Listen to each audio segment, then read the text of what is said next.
Someone tell her this isn't a thrift art fair." The words didn't slip out.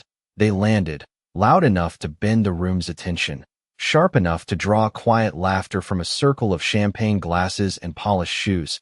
And Naomi Carter heard every syllable as she stepped into the gallery, heels soft against marble, posture calm, expression unreadable, like she had walked into a moment she had already lived before. The space was curated perfection. Warm amber lights tracing the edges of six-figure canvases, collectors drifting in tailored suits and silk dresses, names whispered like currency. And in the center of it all stood Naomi, dressed in a simple black dress that didn't try to impress, didn't need to. But to them it translated into something else entirely, something dismissible, something easy to judge. No one greeted her. No one offered a glass. No one handed her the exhibition catalog. Instead, the staff moved around her like she was part of the wall, unseen until she became inconvenient. And when she paused in front of a large abstract piece priced at $280,000, a man to her left leaned just enough to murmur, "These pieces aren't exactly entry-level." His smile thin, his tone thinner, as if the number alone should push her back into whatever place they assumed she came from. Naomi didn't respond, not because she didn't hear him, but because she had learned a long time ago that moments like this weren't about correction. They were about exposure, about letting people reveal exactly who they were when they thought no one of consequence was watching. And so she stepped closer to the painting, studying the texture, the layering, the intention behind each stroke, as if the noise around her had been turned down to a low hum. Across the room, a young intern named Lily noticed, her eyes moving between Naomi and the staff who kept ignoring her, sensing the imbalance before understanding it. While near the entrance, a guest quietly lifted their phone, not to intervene, just to capture, because something in the air had shifted, something subtle but undeniable. Then came the director, tall, composed, carrying authority like a tailored coat, stepping directly into Naomi's line of sight with a smile that didn't quite reach his eyes. "This exhibition is invitation only," he said, voice smooth but firm, the kind of tone designed to sound polite while drawing a line. And for a second the room stilled just enough to listen, just enough to witness. And Naomi turned her head slightly, meeting his gaze without a flicker of emotion, her silence stretching just long enough to make the moment uncomfortable, just long enough to let everyone feel it, the judgment, the assumption, the quiet decision that had already been made about her before she even walked through the door. She didn't argue, didn't explain, didn't reach for credentials or validation. Instead, she reached into her bag slowly, deliberately, pulling out her phone with the same calm precision she had carried through boardrooms and negotiations worth more than every painting in that room combined. And as the faint glow of the screen lit her face, the laughter behind her hadn't fully faded yet. The whispers still lingered. The director still stood waiting for her to comply. But Naomi Carter wasn't preparing to leave. She was preparing to begin. The director's smile held for a second too long, like it was waiting for her to fold, for her to apologize, for her to explain herself into a smaller version that fit the room. But Naomi Carter did none of that. She simply unlocked her phone and typed one message, short, precise, the kind that did not need context because the people on the other end already understood exactly what it meant. And as she hit send, the gallery continued around her like nothing had changed. Glasses clinked, deals whispered, laughter circled back into place. But something beneath it all had shifted, something quiet and irreversible. The director cleared his throat, stepping half an inch closer as if proximity alone could re-establish control. "I am going to have to ask you to step out," he said, softer now, but no less firm. And still Naomi did not move. She tilted her head slightly, eyes returning to the painting in front of her, tracing the edges like she was measuring it against something only she could see. And that refusal, that absence of reaction, began to ripple outward, subtle at first, then sharper, because people were starting to notice, not just her, but the way she refused to shrink. Across the room, Lily the intern whispered to another staff member, "Did you check her name?" But the question went unanswered, dismissed with a quick shake of the head, because in that space assumptions moved faster than facts. Near the bar, a man in a navy suit leaned toward his companion. "She is going to get escorted out," he murmured, almost amused, like it was part of the evening's entertainment, while a woman beside him adjusted her diamond bracelet and added, "They always try to push boundaries at these events." Her voice low but certain, and Naomi heard that too. Not the words themselves, but the pattern, the familiar rhythm of being defined before being known. Her phone vibrated once in her hand, a single confirmation, and she did not look down immediately. She let it sit there, because timing mattered, not for effect, but for precision. And when she finally glanced at the screen, her expression did not change, but her posture did, just slightly, just enough to shift from observer to something else entirely. The director noticed it, even if he could not name it, a flicker of uncertainty crossing his face before he masked it again with professionalism. "Security will be here in a moment," he added, louder this time, as if announcing it would reinforce the narrative he had already built, and a few heads turned more openly now, attention locking in, waiting to see how it would end. But Naomi was not looking at him anymore. She was scrolling, calm, deliberate, pulling up a list that had been prepared long before she stepped into that room. A list of artists, of pieces, of ownership structures and rights that extended far beyond the walls they were standing in. And as her thumb moved across the screen, another message came through. Then another, confirmation stacking quietly, efficiently, like pieces falling into place in a system none of them could see. Lily's eyes widened as she caught a glimpse of the name on Naomi's screen, recognition hitting her a second too late, and she took a step forward, then stopped, unsure whether to speak or stay silent, because the room still had not caught up to what was already happening. The director exhaled sharply, patience thinning. "Ma'am, this is your final notice," he said. And that was the moment Naomi finally looked up again, not rushed, not defensive, just steady, her gaze moving across the room, taking in every face, every assumption, every quiet judgment that had been made in the last few minutes. And when she spoke, her voice was calm, almost conversational, but it carried in a way that made the nearest conversations falter. "You should take a closer look at your inventory," she said. And for a second no one understood, not the director, not the guests, not even Lily, but the meaning was already unfolding, just not on their timeline. For a moment, nothing moved, not the director, not the staff, not even the low hum of conversation that had filled the gallery just seconds before, because confusion has a way of freezing a room before it fractures it. And Naomi Carter stood at the center of that stillness like she had placed it there herself, her phone resting calmly in her hand, as if it were not the quiet trigger of everything about to unfold. The director let out a short, controlled laugh, the kind meant to dismiss what he did not understand. "I think you are mistaken," he said, glancing briefly toward his assistant, as if expecting confirmation, reassurance, something to anchor him back into authority. But the assistant did not respond immediately. Her attention pulled instead to her own device, where a notification had just appeared, then another, and another, each one carrying a tone that did not belong to routine updates, each one sharper, more urgent. Across the room, a collector in a charcoal suit checked his phone out of habit and frowned, his brows tightening as he scrolled, then looked up at the painting he had been negotiating for just minutes ago, as if seeing it differently now, as if it no longer belonged to the space it hung in. Naomi did not rush the moment. She let it breathe, let the room catch up at its own pace, because truth did not need to be forced, it only needed to be revealed. And when her phone vibrated again, she finally spoke, her voice even, measured. "You might want to refresh your system," she said, not as a suggestion, but as a fact already in motion.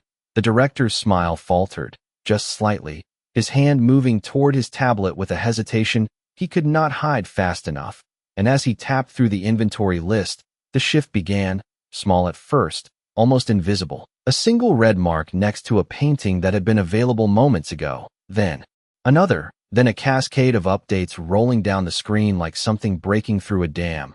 "That is not possible," he muttered under his breath, but the words did not carry the confidence they had seconds earlier. They sounded thinner now, stretched between what he believed and what he was seeing. Lily stepped closer without realizing it, her eyes fixed on the director's screen as she watched titles change status, ownership fields update, acquisition notes appear in real time, and then she saw the name attached to the transactions, clear, undeniable, and her breath caught. "It is her," she whispered, not loud enough for the whole room, but loud enough for the truth to exist. Around them, phones continued to light up, messages spreading quietly through the network of collectors and agents, confirmations that the pieces in this room were no longer available, no longer negotiable, no longer theirs to sell. And the energy shifted again, this time faster, sharper conversations, breaking apart mid-sentence, eyes darting between screens and walls, between Naomi and the director, between assumption and reality. The man in the navy suit who had predicted her removal straightened abruptly, his earlier confidence dissolving into something closer to uncertainty, while the woman with the diamond bracelet lowered her hand slowly, the sparkle now irrelevant against what was unfolding. Naomi took a single step forward, not toward the exit, not toward the director, but toward the center of the room, her presence no longer something to be overlooked, but something that anchored every eye in the space.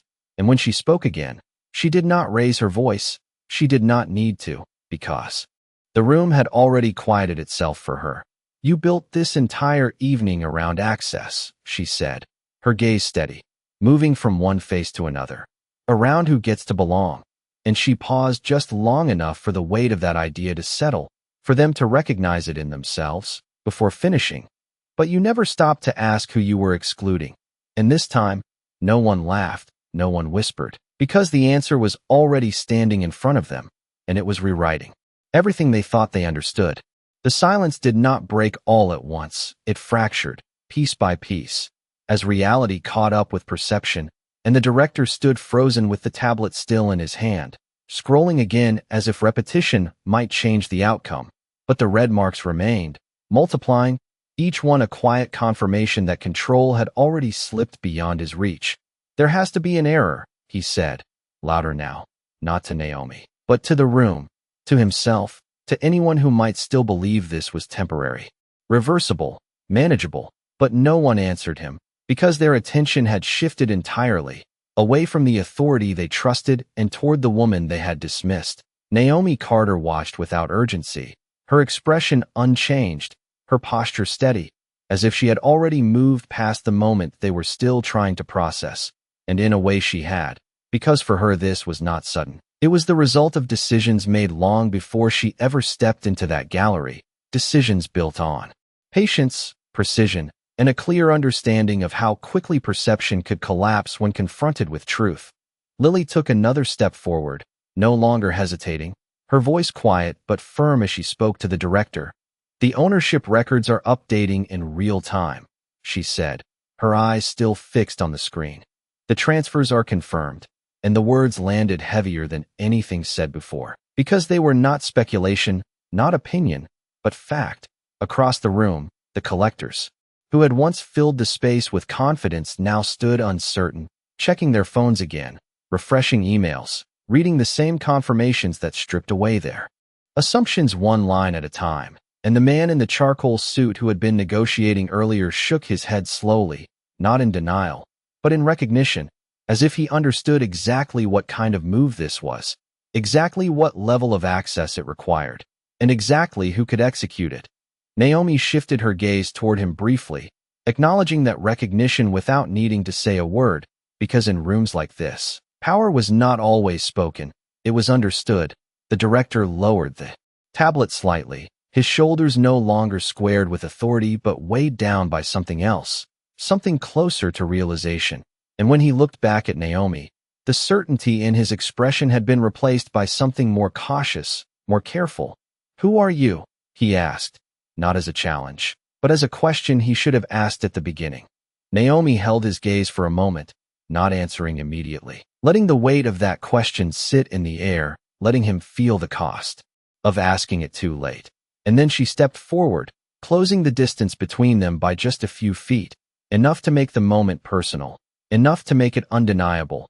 "I am the person you decided did not belong," she said, her voice calm, each word deliberate.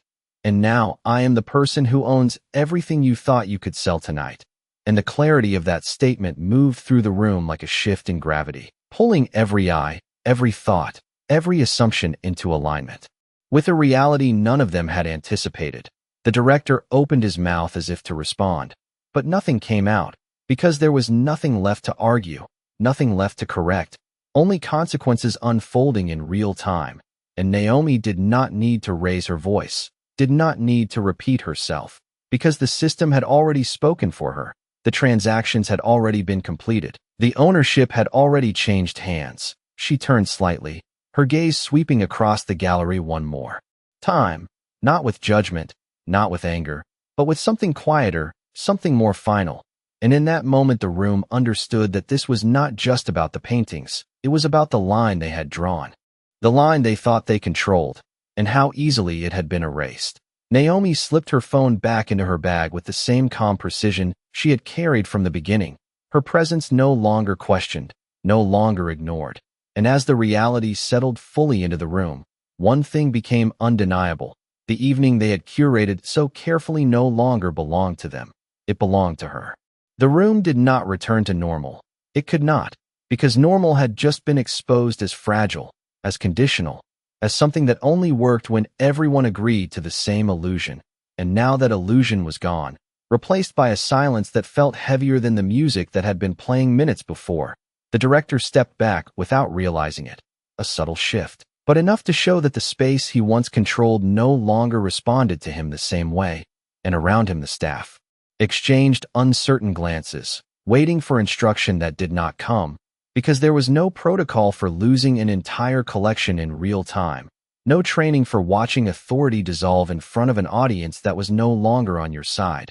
Naomi Carter stood still for a moment longer, letting that realization settle fully, not rushing past it, not softening it, because moments like this mattered, not for spectacle, but for clarity, for the undeniable understanding of what had just happened and why. Across the room, the man in the navy suit lowered his phone slowly, his earlier confidence replaced with something quieter, something closer to respect, while the woman with the diamond bracelet avoided Naomi's gaze entirely, her posture shifting as if trying to step back into a version of the evening that no longer existed. Lily moved closer to Naomi now, no longer hesitant, her voice low but steady. "I am sorry," she said, not as a formality, but as recognition, and Naomi glanced at her briefly, offering a small nod that acknowledged the difference between someone who followed the room and someone who questioned it.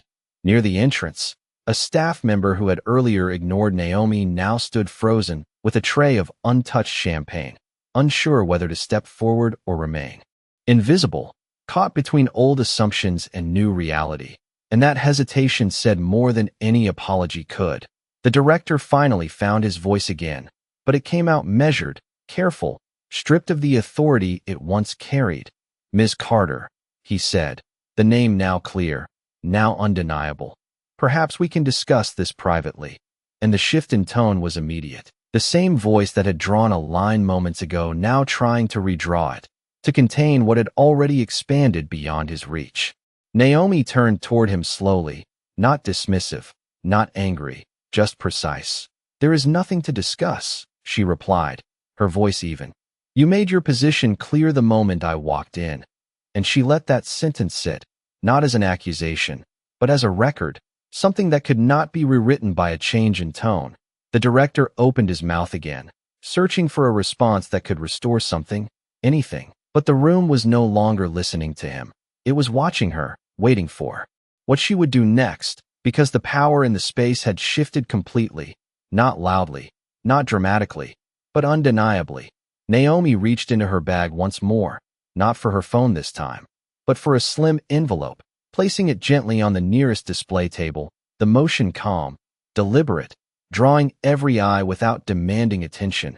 And when she spoke again, her words were clear, controlled. "My team will coordinate the transfer and removal of each piece," she said, along with updated agreements for the artists. And there was no hesitation in her tone, no uncertainty, only direction, the kind that did not need to be questioned because it was already in motion. A quiet murmur moved through the room, not confusion this time, but understanding, the recognition that this was not just a purchase, not just a reaction, but a complete redefinition of the space they stood in.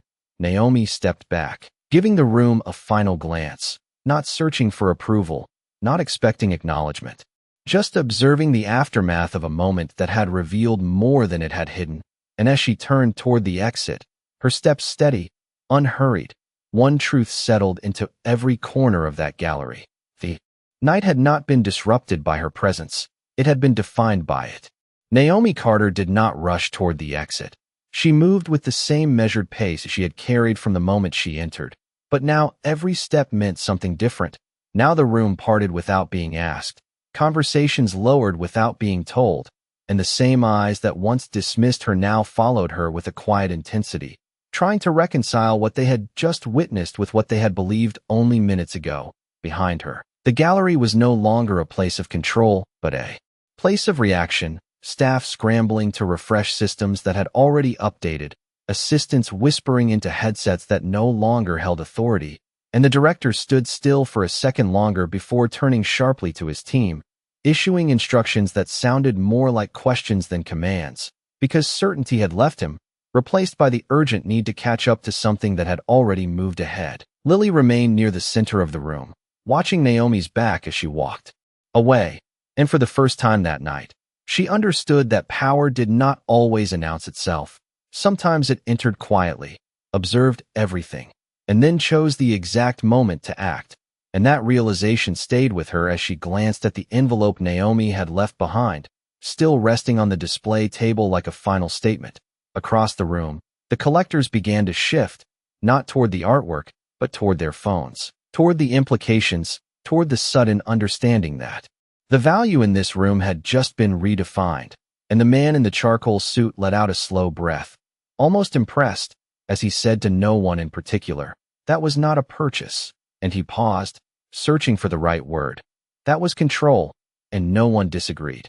Near the entrance, the staff member with the champagne tray finally lowered it, setting it aside as if the gesture itself no longer belonged in this version of the evening, and the subtle rituals that had defined the event began to fade, replaced by something more real, something less curated. Naomi reached the doorway and paused for just a fraction of a second, not to look back in regret, but to take in the full shift behind her, the room that had once measured her worth now adjusting to hers. And as she stepped forward into the cooler air outside, the noise of the gallery softened behind her, contained once again within walls that no longer held the same meaning. Inside, the director picked up the envelope with careful hands, opening it with a precision that mirrored Naomi's own movements. And as he read the contents, the last trace of resistance left his expression, replaced by a quiet understanding of just how complete the shift had been, not just in ownership, but in narrative, in who defined the space and who never truly did. Lily moved closer, catching a glimpse of the document, seeing the formal language, the signatures, the structure of something that had been prepared long before tonight, and she realized that what had looked like a reaction was actually a plan. What had seemed like a moment was part of something much larger. And that thought lingered as she looked back toward the door Naomi had just exited. Outside, Naomi continued walking, her phone vibrating again with updates, confirmations, logistics already unfolding exactly as intended, but she did not check it immediately. She did not need to, because she already knew the outcome. She had seen it before it happened, and as she moved down the street under the city lights, one truth remained clear. She had not raised her voice, she had not asked for permission, and she had not needed anyone in that room to believe in her, because in the end, belief had nothing to do with it, only ownership did.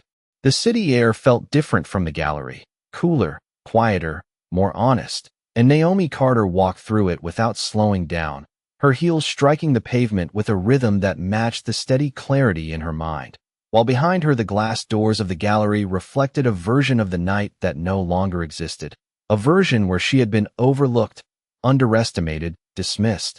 Her phone vibrated again, this time longer, more persistent, and when she finally glanced at the screen, the updates were exactly as expected, confirmations from her legal team, acquisition records finalized, transport teams already en route, each message precise, efficient, unfolding like a system that had been waiting for a single signal to activate, and she allowed herself a small breath, not relief, but completion. A black sedan pulled up to the curb beside her, smooth, silent, and the driver stepped out immediately, opening the rear door with a quiet respect that did not need to be announced. "Good evening, Miss Carter," he said, and Naomi nodded once before. Stepping inside, the door closing softly behind her, sealing off the noise of the street and replacing it with a calm, controlled silence. Inside the car, she leaned back slightly, her gaze shifting to the city lights passing by the window, reflections moving across the glass like fragments of moments that had already been resolved, and for a brief second, her mind drifted, not to the gallery she had just left, but to a different place. Years earlier, a smaller gallery, a quieter room, where she had stood in front of a painting she could not afford, listening as someone behind her said, "People like her do not collect art, they just look at it." And she remembered how still she had stood then too, how silent, how observant, absorbing not just the words but the pattern behind them. The assumption that access defined worth, that presence required permission. The memory faded as quickly as it came, replaced by the present, by the reality she had built piece by piece, decision by decision, until moments like tonight were no longer obstacles, but confirmations. Her phone buzzed again, and this time she answered, lifting it to her ear with the same calm precision. "It is done," her assistant's voice said on the other end, clear, efficient. "All 42 pieces have been secured, contracts reassigned, and the artists have been notified." Naomi closed her eyes briefly, not in exhaustion, but in acknowledgement. "Good," she replied, her tone steady. "Make sure the new exhibition space is ready by tomorrow morning." There was a brief pause. Then, "Already in progress." The line clicked off, and Naomi lowered the phone, resting it lightly in her hand. Outside, the city continued, unaware of the shift that had just taken place inside a single gallery, unaware that an entire narrative had been rewritten in less than 20 minutes, and Naomi watched it all pass by without needing to explain it, because she understood something the room had only just learned, that power does not ask to be recognized. It reveals itself when it is time. Back at the gallery, the director stood in the center of the room once more, but the space no longer responded to him. The authority he once carried now replaced by a quiet awareness that every decision moving forward would be measured against what had just happened, and Lily stood near the doorway, looking out into the night where Naomi had disappeared, her thoughts no longer focused on the paintings, but on the moment she had witnessed, the shift she had felt, the realization that the person everyone had dismissed had never been out of place, the room had been. And as the car carried Naomi further into the city, one truth settled. Deeper than anything said that night, she had not taken anything from them. She had simply revealed what had never belonged to them in the first place. The car did not slow as it moved through the city, but inside, time felt different, stretched just enough for Naomi Carter to sit with the quiet weight of what had unfolded, not as a victory, but as a confirmation of something she had understood long before tonight. And as the glow of passing streetlights traced soft patterns across the interior, her mind drifted again, not randomly, but deliberately, returning to a moment she had never fully forgotten. She was 23, standing outside a small gallery in Chicago, the kind with narrow windows and handwritten price tags, her coat too thin for the wind, her hands tucked into her sleeves as she watched people walk in without hesitation, without question, and when she finally stepped through the door, the room had gone still in a different way, not loud, not obvious, but enough for her to feel it, the shift in attention, the quiet evaluation, and then the words, soft but clear. "We are closing soon," even though she had just walked in, even though others were still browsing, and she had nodded then, stepped back out into the cold without arguing, without asking why, because at that time she did not yet have the language for what had just happened, only the feeling of it, sharp, lingering, unfinished.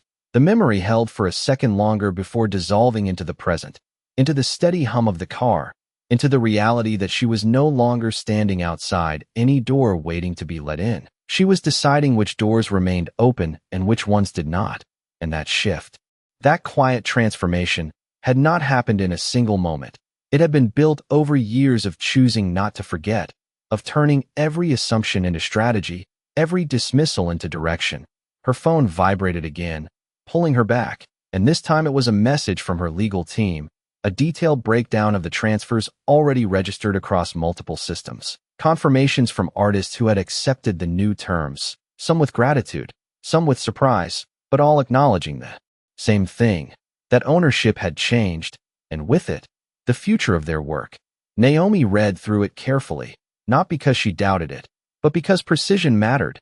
Every detail, every clause, every signature aligned exactly as intended, and when she finished, she typed a single response: proceed with Phase 2, and sent it without hesitation. Outside, the city lights reflected against the glass like moving constellations, and for a brief moment, she allowed herself to simply watch them, to exist in the space between action and outcome, where everything had already been set in motion and nothing needed to be forced. Back at the gallery, the atmosphere had not recovered. It had transformed. Conversations no longer centered on art or acquisition, but on what had just occurred, on how quickly everything had shifted, and the director stood near the center once more, but now surrounded by questions he could not fully answer, collectors asking about contracts that no longer applied, staff waiting for direction that no longer held weight, and Lily stood slightly apart from it all, observing, understanding that what she had witnessed was not just a disruption, but a correction. She glanced toward the door again, imagining Naomi walking away with the same calm she had carried throughout the night. And for the first time, Lily understood something deeper than the moment itself. She understood that belonging was never something granted by a room. It was something defined long before entering it. Inside the car, Naomi leaned back slightly, her gaze steady, her expression unchanged. And as the vehicle carried her forward through the city, one truth settled quietly into place. The night had not changed her. It had revealed her, and everything that followed would simply build on that revelation. Phase 2 did not arrive with noise. It arrived with precision, unfolding quietly across systems the gallery did not even know it depended on.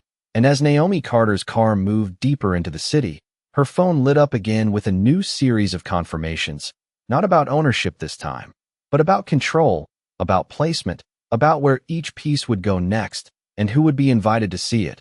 She opened the message slowly, scanning the updated exhibition plan. A new venue already secured.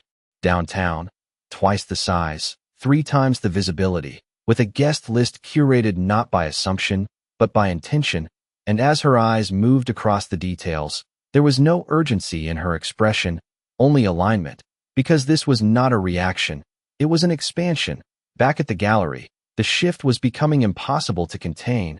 Collectors who had arrived expecting exclusivity now found themselves outside of it, not physically, but structurally, their access replaced by something they could not negotiate.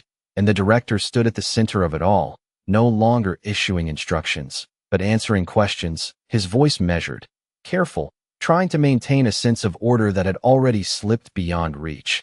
"We are reviewing the situation," he repeated more than once, but the phrase carried less weight each time, because the room no longer responded to words, it responded to outcomes. Lily watched it all with a clarity that felt sharper than before, her attention no longer divided, her understanding no longer forming, but settled.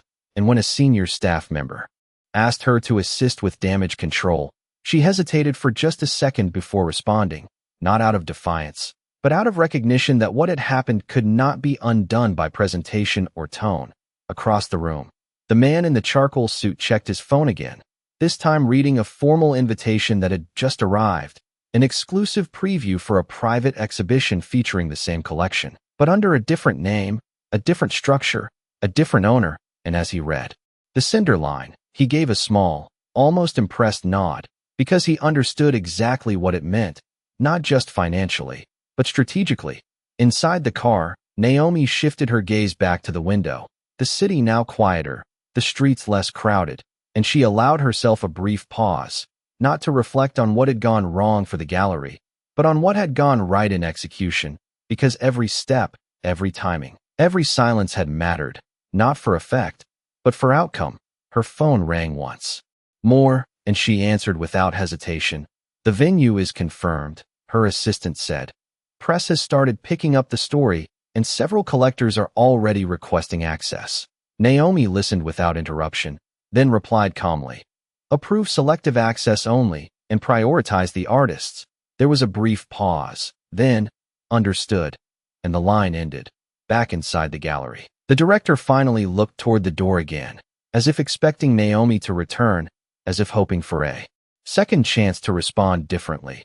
But the space remained unchanged, the absence now more present than anything else in the room, and Lily followed his gaze for a moment before looking away, because she understood something he did not yet fully accept, that the moment to respond had already passed, and what remained was not an opportunity, but a consequence. As Naomi's car came to a smooth stop outside a modern glass building downtown, the driver stepped out once more, opening the door with the same quiet respect, and Naomi stepped onto the sidewalk without hesitation, her posture unchanged, her pace steady, and as she looked up at the building that would soon hold everything the gallery had lost, one truth settled firmly into place. She had not just taken ownership of the art, she had taken ownership of the narrative, and in doing so, she had rewritten who decided what belonged and where. The glass doors opened before Naomi Carter even reached them, not because she asked, but because someone inside had been watching, anticipating, understanding exactly who was arriving and what she carried with her. And as she stepped into the new space, the contrast was immediate, not in luxury, not in design, but in intention, because this room had not been built to impress, it had been built to include. The lighting was still being adjusted, soft beams tracing empty walls that would soon hold the same pieces that had just been removed from a place that failed to see their value beyond price. And a small team moved quietly across the floor, positioning displays, checking measurements, preparing for something that had not yet been announced but was already fully in motion. Naomi walked through the space slowly, her gaze moving across each section, not imagining what it could be, but confirming what it would become. And as she reached the center, her assistant approached with a tablet in hand, her tone efficient, focused. Transport teams are en route. Estimated arrival in 22 minutes. Installation crews are ready, and the press has started requesting statements. Naomi listened without interruption, then nodded once. No statements yet, she said calmly. Let the work speak first. And the instruction was not just about timing, it was about control. About deciding when the narrative would shift publicly, not reactively, across the city, inside the gallery she had left behind. The absence of the collection had begun to settle into something heavier than confusion. The walls now looked incomplete, not because they were empty yet, but because everyone in the room knew they would be, and the director stood near the entrance, fielding calls he could not delay, each one asking the same question in different words. How did this happen? And for the first time that night, he did not try to answer immediately, because he understood that the answer was not technical. It was foundational. Back in the new space, Naomi moved toward one of the largest walls, pausing as she looked at the dimensions, the height, the scale, and she could already see it, not just the placement of the paintings, but the shift in experience, the difference between a room that filtered people and a room that welcomed them without condition. Her phone vibrated again, and this time it was a message from one of the artists, a short note. Simple, direct, expressing appreciation not just for the acquisition, but for the terms, for the structure that allowed them more control over their work than they had been given before. And Naomi read it carefully before typing a brief response. Your work deserves it, and sent it without elaboration.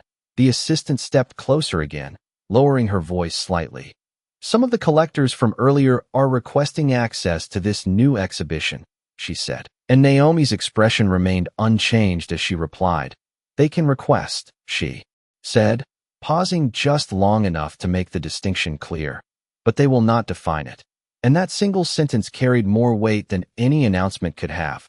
Outside, the city continued as it always did, unaware of the shift that was taking shape inside this building, unaware that in less than an hour, a new space would hold what another had lost, not by chance, but by design.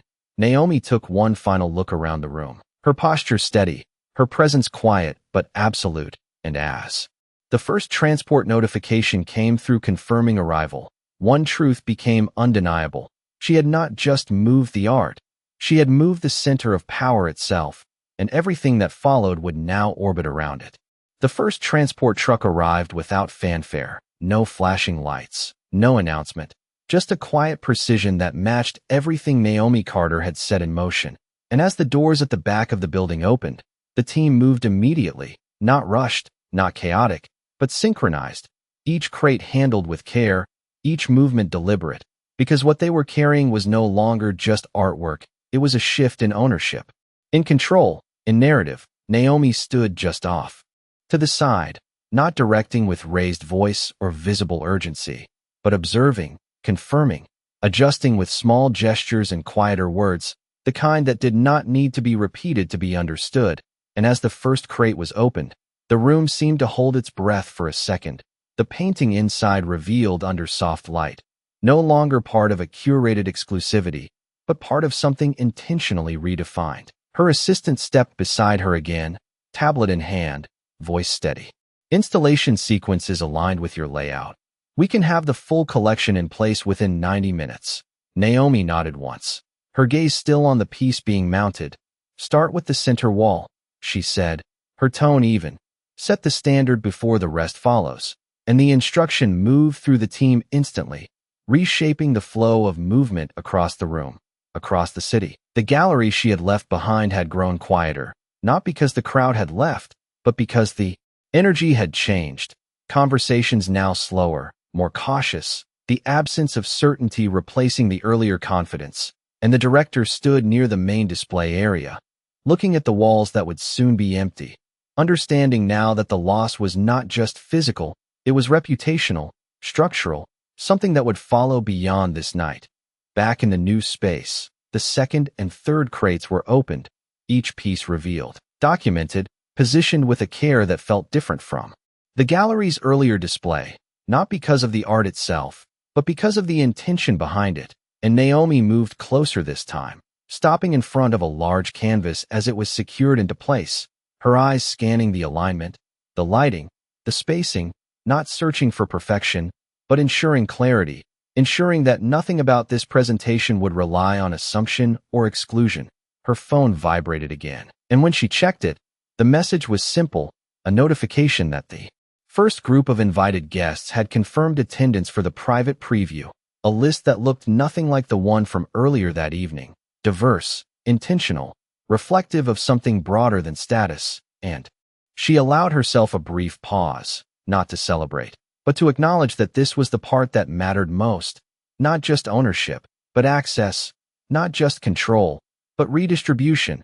Her assistant spoke again, lowering her voice slightly. Media is still requesting a statement. And Naomi glanced up from the artwork, her expression calm. They will get one, she said, pausing just long enough to make the timing clear. After the doors opened, and that decision settled into the room like everything else she had done, measured, deliberate, final. The installation continued, each piece finding its place, each wall beginning to tell a different story than the one left behind. And as the space filled, it did not feel like something taken. It felt like something reclaimed, something redefined with intention rather than assumption. Naomi stepped back once more, taking in the room as it transformed around her, the quiet movement, the steady progress, the absence of doubt. And as the final crate was brought in, one truth became undeniable. This was not a continuation of the night she had walked away from. It was a complete reset, a new beginning built on the same foundation that had just been revealed. And this time, there would be no question about who belonged. The final piece was mounted with a precision that felt almost ceremonial. The last crate opened, the last canvas lifted into place, and as the team stepped back almost in unison, the room shifted again, not with tension this time, but with completion, a quiet alignment of everything Naomi Carter had set into motion now fully realized.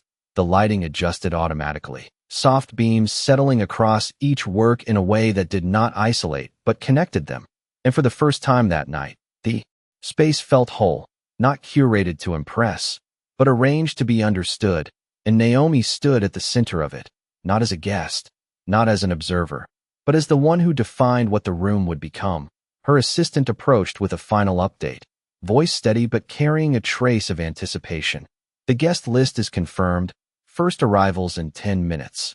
Naomi nodded once, her gaze still moving across the walls, taking in not just the placement, but the meaning behind it, the shift from exclusion to intention, from assumption to clarity. and she took a small step forward, adjusting the angle of a single piece by less than an inch, a subtle correction that changed how the light met the surface, how the story presented itself, because details mattered, especially now.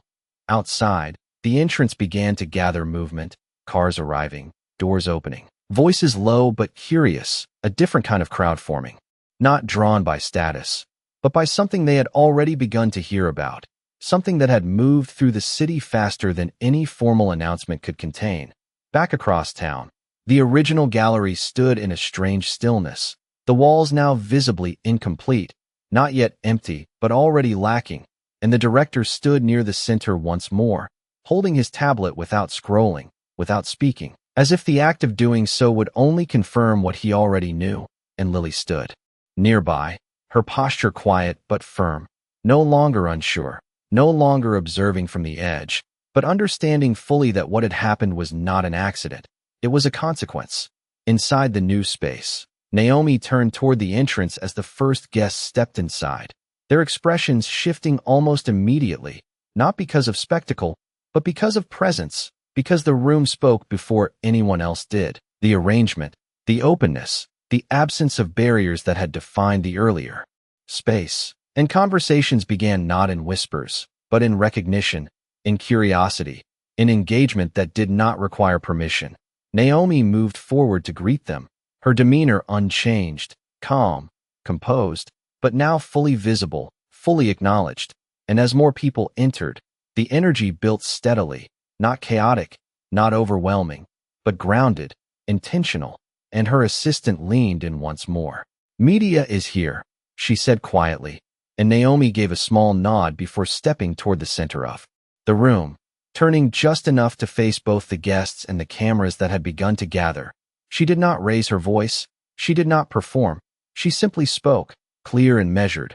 "Art does not belong to a room that decides who is allowed to see it," she said, her gaze steady.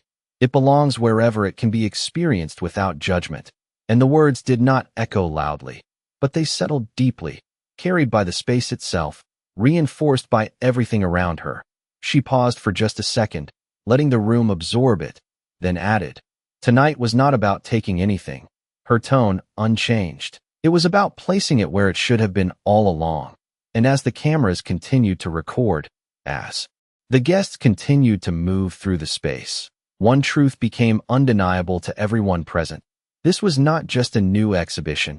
It was a statement, a shift, a correction that did not need to be explained twice, because it had already been seen, already been felt, and it would not be forgotten.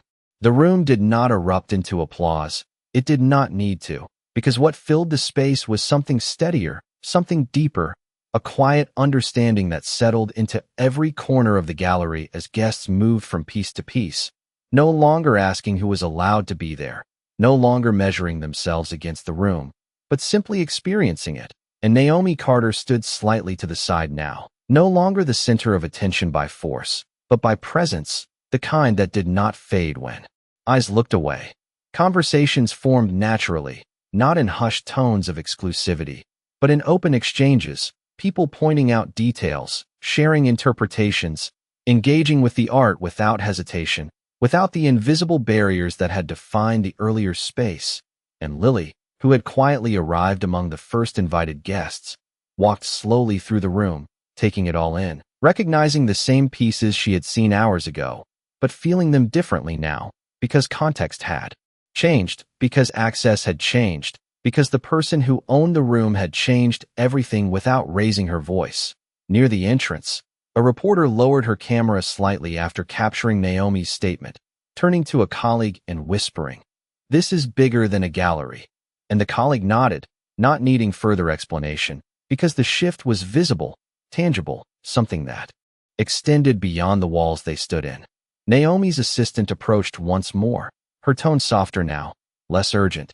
"Everything is running smoothly," she said, and Naomi gave a small nod, her gaze still moving across the room, not checking for flaws, but observing the outcome, the way people interacted, the way the space held them, and for a brief moment, she allowed herself to simply stand there, not as the one who changed everything, but as the one who understood why it needed to be changed in the first place. Across town, the original gallery had begun to empty, not dramatically, but steadily, guests leaving with a different kind of silence, one that carried reflection rather than excitement, and the director remained behind, standing in front of a wall that would soon be cleared, his reflection faint in the glass surface of a piece that no longer belonged to him. And for the first time that night, he did not reach for his tablet. He did not make a call. He simply stood there, facing the consequence of a moment he could not take back. Back in the new space, the evening continued, but it did not feel like an event anymore. It felt like a beginning, something that would carry forward beyond this night, beyond this room. And Naomi finally turned toward the exit once more, not to leave unnoticed, but because she did not need to stay to be recognized. Her presence already imprinted into the space she had created. As she stepped outside, the city air met her again. The same as before, yet different, because now the shift she had initiated was already moving beyond a single location, already becoming something others would talk about, reference, remember, and she paused for just a second on the sidewalk, looking out at the lights stretching down the street, before speaking quietly, not to anyone beside her, but as a statement that did not need an audience. They thought I did not belong in their room, she said, her voice calm, unwavering. So I built one they could not define.